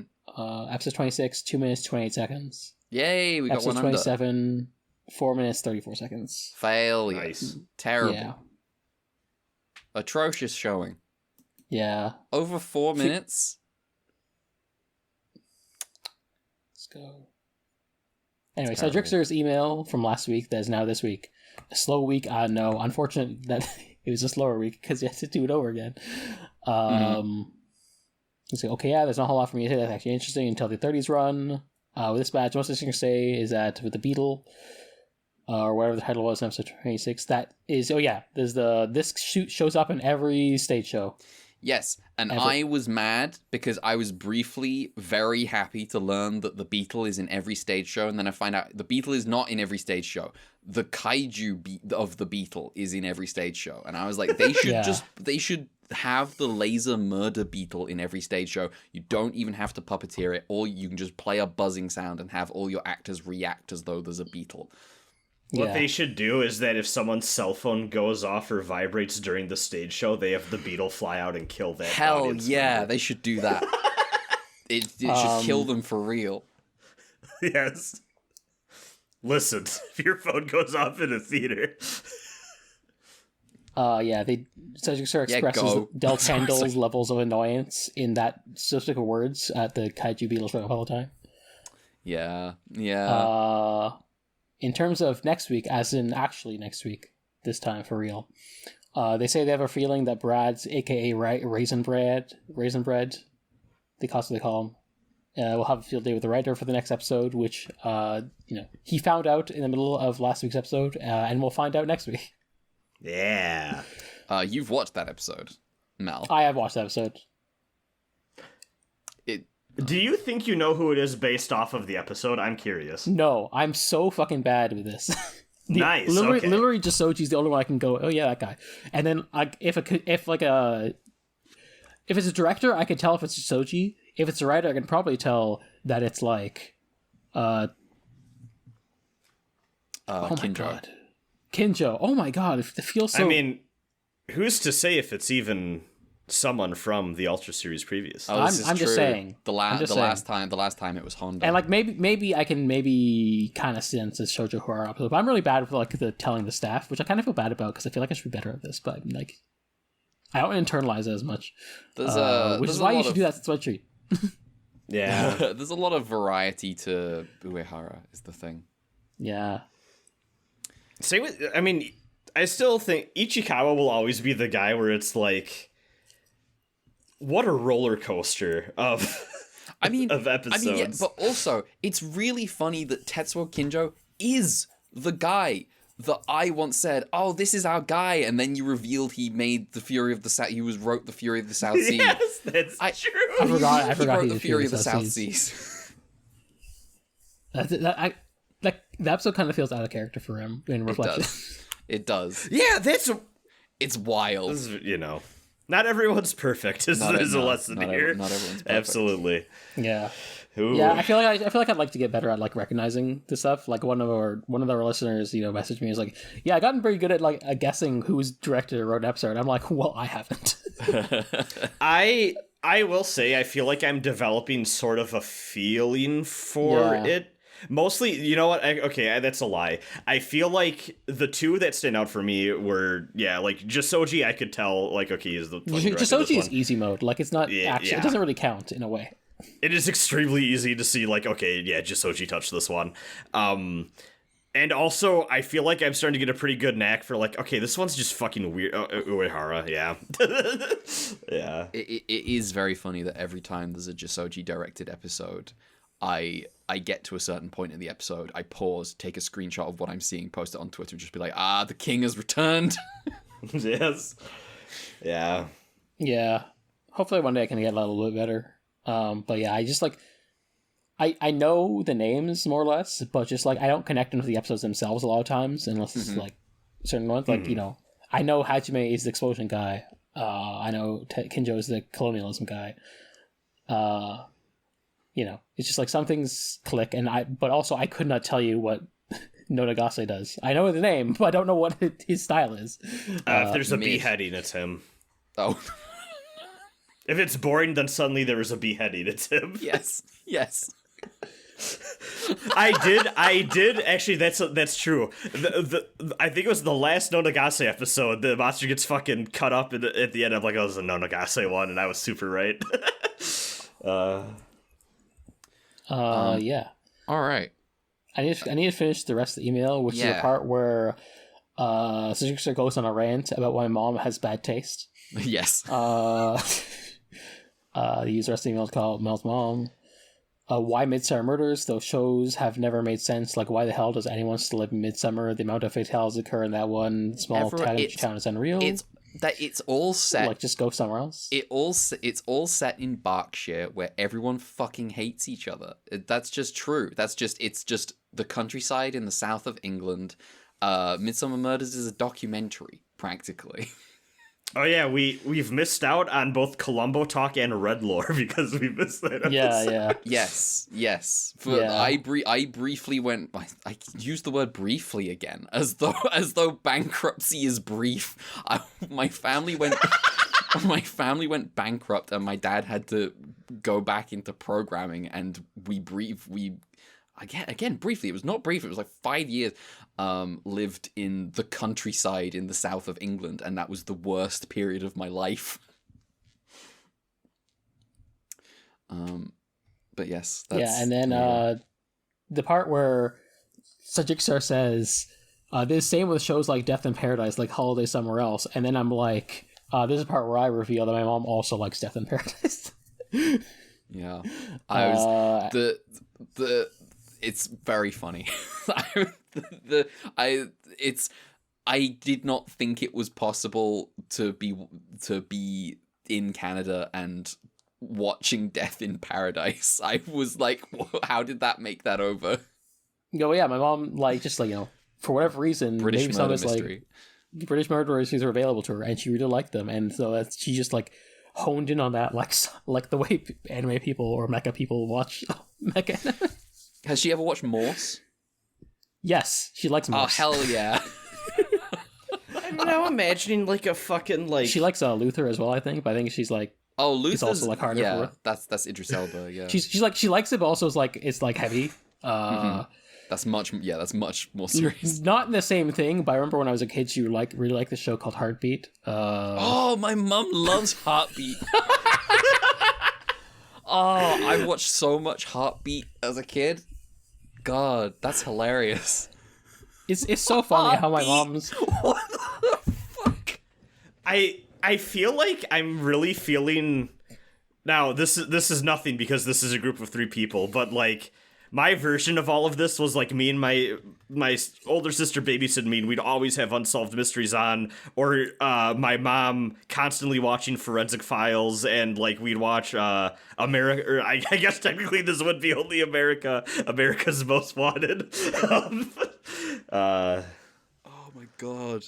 But yeah. Trashy TV. If there is, like, a well-known British murder mystery show, my mom is probably, like, engaged in it at least. I mean, and listen, probably likes it. Poirot's good. I was gonna say, can you imagine if they made a Super Robot Wars but for British murder mystery shows? Oh my man, here favorite comes franchise. Detective Morse and Detective Barnaby. Okay, right now. Okay, now this is we're getting into the deep lore. Does your mum know about Bergerac? I have not heard of that one, but for all I know, she Okay. could have.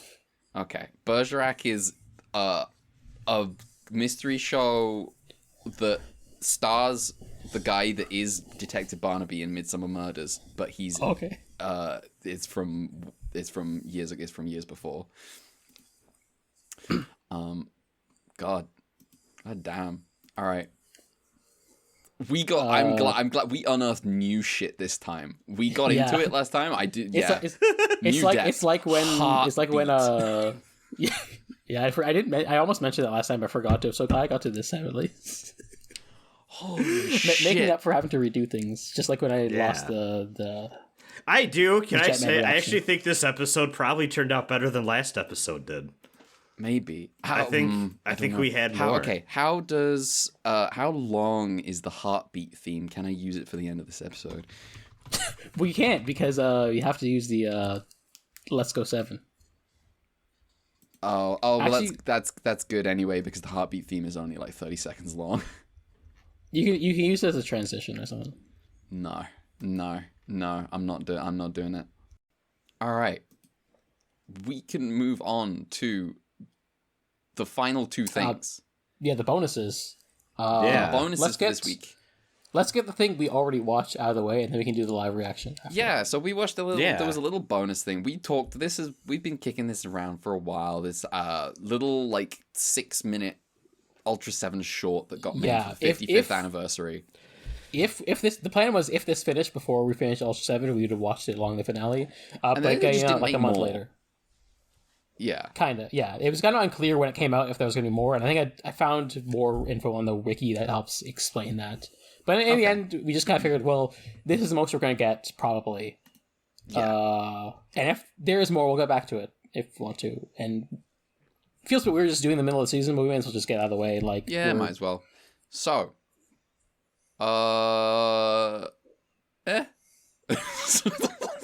Yeah, I mean, it's a 5-minute thing in the end.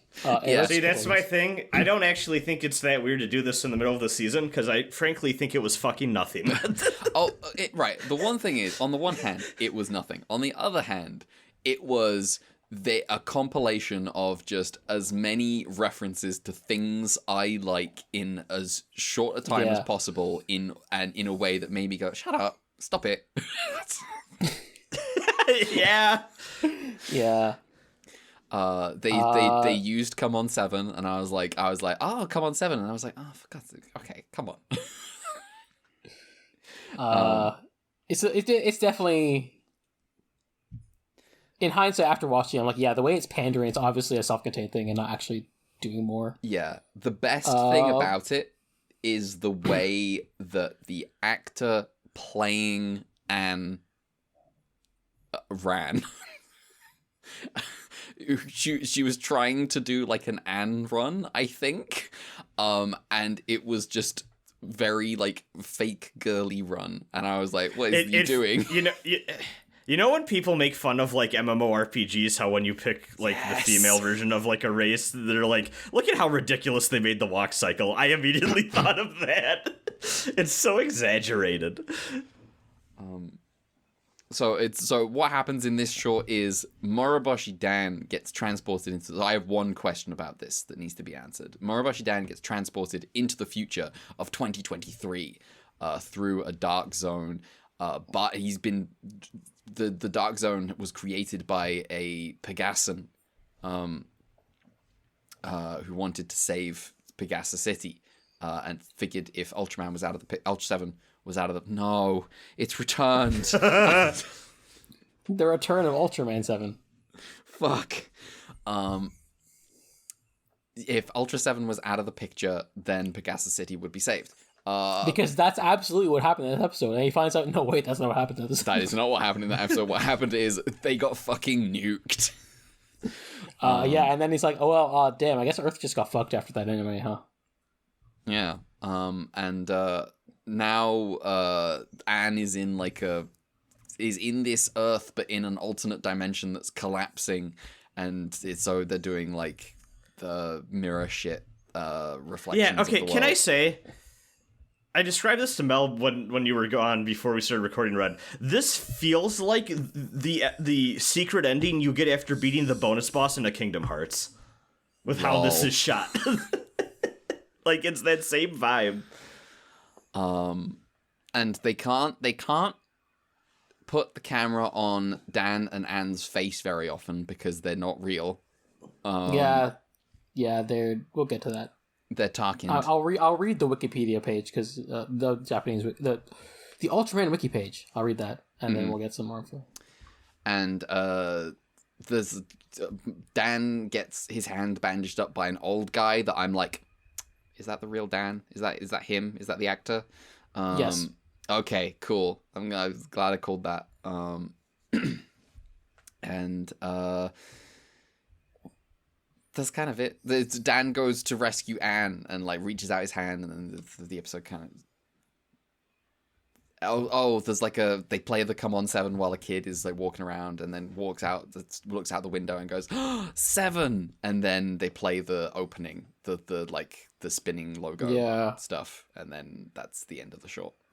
Yeah. It's definitely a bit of like feeling themselves off for the 55th anniversary. Yeah, it's just some anniversary fan service, which is absolutely acceptable. Yeah. It's whatever. It's all right. Yeah. So what is this wiki info? In the end, feels kind of silly that we put it off, but it's kind of the weird circumstances it's put under. Oh well. So first of all, there's on the Japan-only Super I Imagination streaming service, which is where Super I likes to put some of their exclusive stuff. There's like three exclusive voice drama episodes, which is where the extra content we were thinking of we were unclear of was. So we can't. I see. Theoretically, in the future, if someone rips it and subs it, we could like watch it, I guess, and throw it in. But for now, it's like, well, we can't. So this is what we got. And yeah, they released basically around the same time as this thing in November of last year. Mm-hmm. So I could just look at some of the cast because there's some cast info. Dan's body double is a guy called Joe Kanata, and he's voiced by Daiki Kajimoto.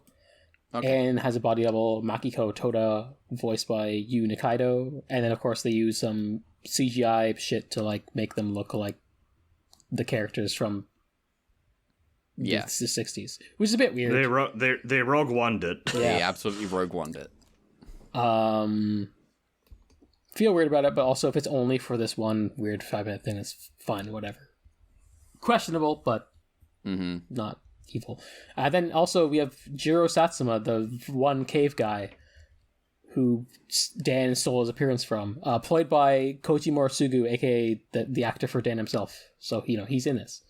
That's the guy who gave him the bandage. Oh, so that's right, because he exists in the world. Right. Yeah. Okay. I didn't realize until the wiki that it was supposed to be that guy, but yeah. Okay. I thought it was just. I wondered, but I wasn't sure. I just forgot about that guy, to be honest. To the actor. Yeah, me too. I thought we were a thing. So. But yes, there is a real guy that Dan took the identity of. Well, not the face. Literally just his appearance. There's the alien Pegasa is played by Toki Kimura. They don't actually use a suit. They just have a guy who's dressed really goth. Monologuing to Dan. Also, apparently, I forgot about this. Someone named Mion Okai plays Alien Magellan Maya. Apparently, she's in this somewhere. I forgot. Alien who? I didn't see Maya, the Soul Ultra Eye. Apparently, she's in this. No, yeah, she is there. Yes, she is there. Because I wondered if it was her too. When this happened, because I just totally forgot. It's like I think it's around the same time they're showing like the Pegasa stuff. It's like a real like quick like she just walks on the street and then like looks up like kind of in bewilderment or something. Okay. It's a very blink and you miss it thing. But I was wondering if that was her. Yeah. Okay. Yeah. Also, apparently there was another reason why we were confused about how much there was. There's a bunch of a lot of promotional events for this short movie, even though it's only 5 minutes. There was apparently kind of like an ARG kind of thing, where they did paranormal activity, like a research thing, like kind of an ARG mobile phone thing, where it's interactive puzzles. Okay. They did also advertise it every week on the YouTube channel for Ultraman Blazer. Yeah, apparently the puzzle events are themed after episode 14, which is King Joe, 37, so Stolen Ultra Eye. I guess that's where she comes in. And then of course the Pegasa episode. Okay. So that's what happens. And then also there was a murder mystery experience event. What is this? Sure, whatever. Nice. Yeah, I don't know. I guess they did a whole Prometheus. They did some more stuff for this, you would have thought, from a weird bonus thing. Mm-hmm. Weird ARG, Pokemon Go shit, cell phones, I guess an escape room. The name of the murder mystery event is based off the Invisible Challenge of first episode of Ultraseven. Okay. Well, okay. Yeah, it's just I guess it's just a fine bonus tribute thing. Yeah. It's fine, and I feel like it's a fine for an anniversary thing or whatever, but also I don't know. I always feel weird with these concept things because I'm I guess it's cool, but it's hard for me to get excited about because it's just what if we made this really cool thing, but instead we just made a 5-minute what if this possibly actually existed thing instead. Mm-hmm. I guess, but also I don't know if I necessarily want them to do a full episode of this when it's the body double Dan. Yeah. No, I agree. I agree. I think it's fine as rather... a bonus, as a bonus 5-minute thing. What if we made Ultra 7 today? But except also you can't do that when you made Ultra 7 55 years ago and you're referencing it. But I'm also reminded now that there is I talked about Anne's run. There is also a moment where the actor tries to do Dan motion, recognizably, for when he pulls out his gun and looks around. And I'm you're trying to look like a guy in the 60s doing Toku. Yeah. It's when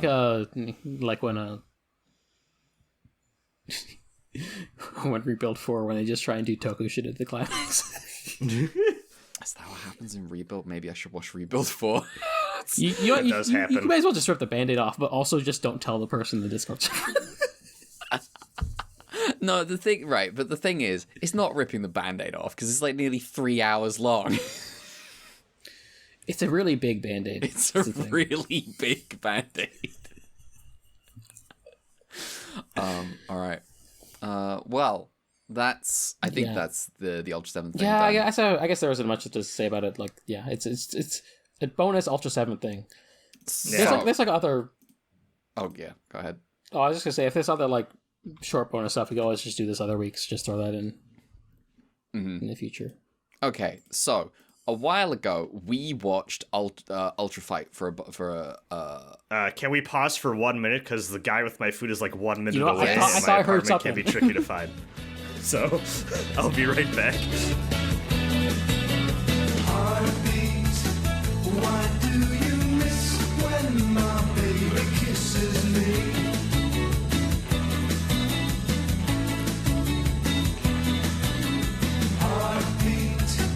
Why does a love kiss stay in my memory? Alright. Hello, Brad. You are back. Yeah, shoutouts to... Actually, I shouldn't say that. They're not paying us. Absolutely not. You know what? Censor that. It stays in, but it gets censored. We do not shout out... food delivery apps unless they pay us on principle. Oh yeah, if they could pay us a lot of money, then I have these Raws for Ultra Fight have some bonus extra episodes. I'm where did those come from? Whatever, I won't worry about that right now. So, I mean, it takes 2 minutes to make one of these. I bet I can believe they make them out of bonus subs and throw them everywhere. They're 5 minutes, so I assume it takes more than that. It takes half an hour to make them. No, they recorded then slow down the footage. Brad, you have not seen any Ultra Fight yet. No. You have not seen any Red Man yet. No. How could you? You don't know any of the wonders of this fucking thing. Now, what happened was, last time we watched Ultra Fight, Mel and I watched we had a curated list. Yeah, we had a curated list. And then Mel got curious about one particular episode, watched it, and was like, we have to watch this one. Yeah. I see. I will also add that, like, Sir Jigsaw, like, in his curated list also included, like, another episode we just missed, and also he forgot to put it down in his notes, so that one's just gone, but whatever. It's wasn't one of the notable ones. Yeah, and Alien Goron, so also we don't need to watch it. Which one's Alien Goron? But yeah, so this was episode 195. I just noticed the thumbnail. Yeah, which one is Goron? Oh, yeah, no, yeah, goodbye. Hold on, I need to do this thing. We were asking which one is Goron, but Red apparently looked it up, and I'm going to look it up now. Oh, I assumed you remembered because of how your hatred of it. Oh yeah. That one.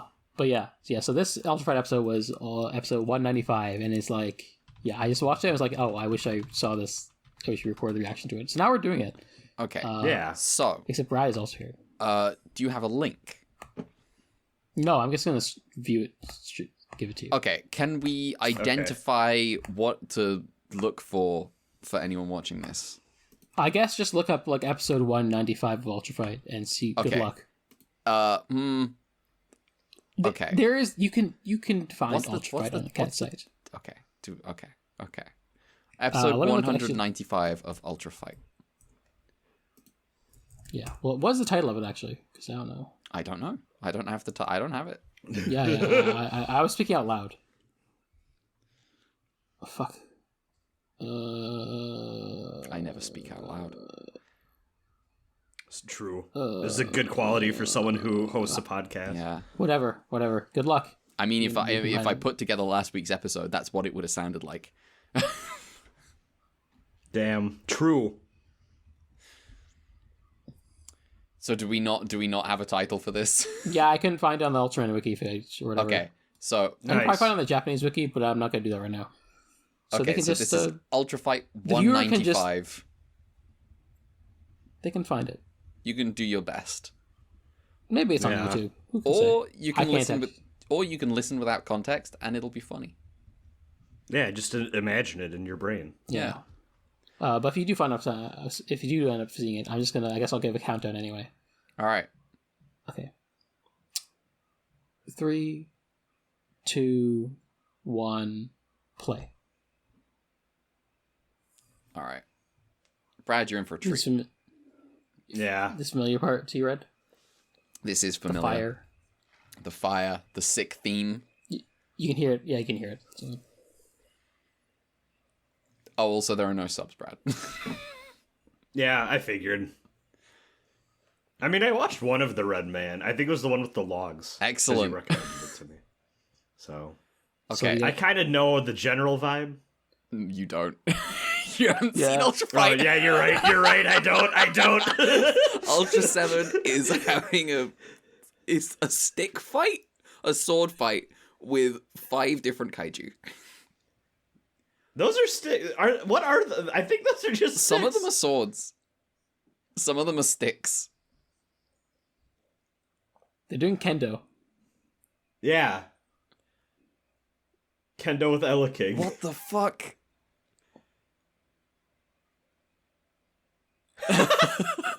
Rip. He just bonked Ella King. He fell over on the beach. Is that Woo? Don't Yeah, kill that's Woo. You ain't protecting shit now. Damn. Rip Woo. Rip. Whipperoo. What the fuck? What the fuck was that? Rip Bolton. Ultra's He's just bonking all of them. Ultraseven's just killing them all. That's a person. I saw the person under that. I don't know why all these monkeys are here. They're watching from the sidelines. yeah. They cut. Yo. Holy shit!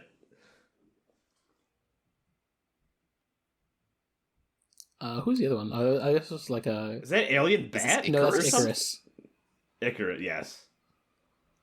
These are just forget what Alien sticks, Bat was and they're now. just pretending they're swords. Yeah. Just have a sword fight on the beach, cutting to monkeys for some reason. Yeah. What the hell? Yo. Holy shit. He killed them. Yeah. This goes hard. Yeah, it's absurd. Oh, he threw the sword aside. And now you know why I wanted us to make sure we cover this. Yeah. Well, Ultra Fight is truly special. There were some amazing episodes of Ultra Fight. Do you want to know what happens in the last episode of Ultra Fight, Brad? Sure. They fight in the storeroom for all the suits. Okay, that's actually pretty Which good. is why that episode of Ultra Q is called Gynax Ending. That's incredible. Damn. Ultra Fight's wild. I'm glad Yeah. they started getting fucking weird with it. At some point, I figured they had to. Well, Yes. not maybe not figure they had to, but more like there's just like I need more ideas for this. Fucking, let's may as well have fun with it.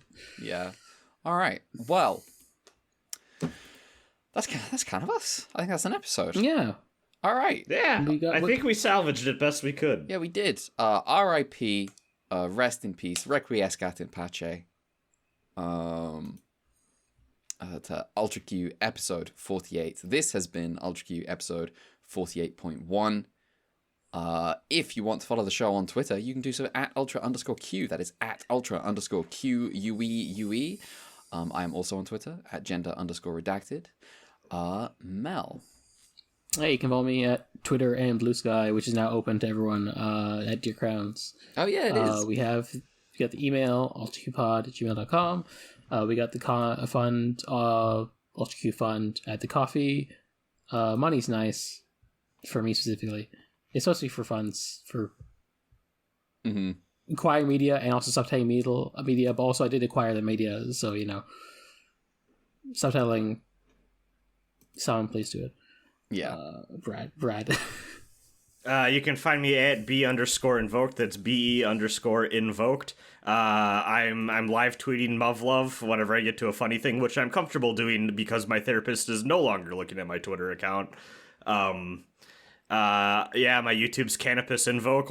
You can watch Mel and I stream through Tales of the Abyss co-op. It's a fun time. We're having great conversations, shooting the shit about random things alongside Tales of the Abyss. It's a Yeah, great you get time. to see a tickle fight out of nowhere. Yeah. That was pretty good. Tickle fight happening outside while very serious conversations happening on the inside with the other 3 party members. Good If scene. a therapist was looking at my Twitter account, I think I would die spontaneously. I'd rock up to therapy one day. They'd be like, "Well, okay, so who is this bassist from Bocce the Rock? Who is Hosho Marin? And who is this pink girl and her put upon girlfriend from this You Maiko just need anime?" to find. The trick is finding a therapist who is online enough to like kind of know the bullshit of Twitter, but is also normal enough to not really engage with it and not really be in the trenches enough. Because that person doesn't just think you're immediately a fucking weirdo, but also if you go too deep down the hole yourself, they can be like, okay, we no, you don't need to worry about this. Yeah. All Yeah. right. My therapist is very good at her job. Literally, like, nobody I know in real life knows my Twitter account. No, I would no. I couldn't do it. Sometimes I'm like, dang, it'd be nice to just, like, not hide my Twitter account from people on locals, but also I'm like, gender. Yes. People vaguely know of my YouTube channel. Including my bosses, and when I went to Frosty Faustings, they're like, "Oh, I mean, your like channel's big enough. You're getting invited out to events." And I was like, "That is not what is happened." happening. I paid money to get into the door and drove myself down. All right. Well, join us next week for a real episode, not a funeral. And that'll be, Thursday. Yeah. 3 more episodes of Return of Ultraman. That'll be episode 28, 29, and 30. Hitting the big 3-0. Yeah, Yeah, 30 like is in demand. Yeah, which is all of both of you. Yeah. My You know what? I got over it faster than I thought I would. It's just 29. It is. I have my birthday still, so I still have to get over that hump. Also, I keep getting the thing where people are like, "Oh, damn, I would have pegged you as like 25," and I'm like, "Yeah, I'm aging like a fine wine." Yeah, I still got 2 weeks until I'm 30. So And fucking one day I'm gonna wake up and look like Smeagol. Smeagol's cute. What? Yeah. What? Smeagol's a cute little guy. Fauna agrees. Does she? I don't know if you saw. Yeah. Oh. She. Okay. This is funny. One of my friends recently saw the Lord of the Rings trilogy, and then like we were talking about it and laughing and shit. And then we did the friend group thing of like, oh, who like which character lines up to which of us as people. And I kept joking that I would rather be Smeagol than Pippin. I don't remember why. I like Pippin. Keep in mind. Fuck Pippin. But- What the fuck? But listen, here's the thing though. I think Smeagol is more true to who I am as a guy. I see. But the next day, Fauna did her Minecraft stream and talked about how she watched Lord of the Rings for the first time. And she was like, Smeagol's cute. And then I linked that to my group of friends and I was like, I knew there is a reason I wanted to be Smeagol. Look, she agrees. Smeagol's the best. Smeagol's just, he's a nice, friendly guy. He just wants to, he wants to help. I think a lot more people would be Smeagol in the dark than they'd like to admit. Smeagol in the dark. That's just me every day. That's in my room. Just at my computer. That's what being at the computer is being Smeagol. Alright, we have to... Dragon's Dogma twosies. Okay, we have to end this fucking episode right now. Alright. Bye-bye, everyone. See you next week. Goodbye. Yeah, later.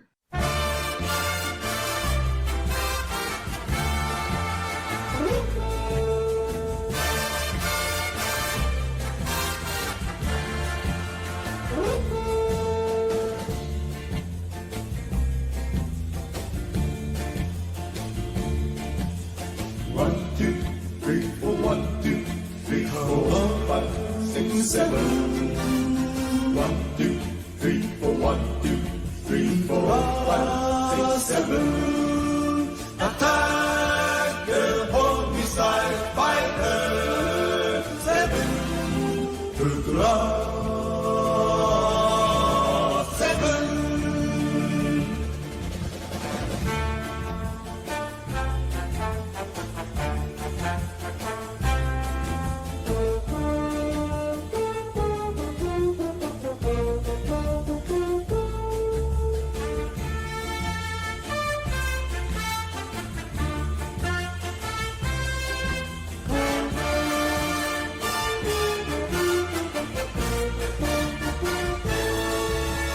One, two, three, four, 1, 2, 3, let's go. 5, 6, 7. 1, 2, 3, 4, 1, 2, 3, 4, 5, 6, 7. Strike the ice like a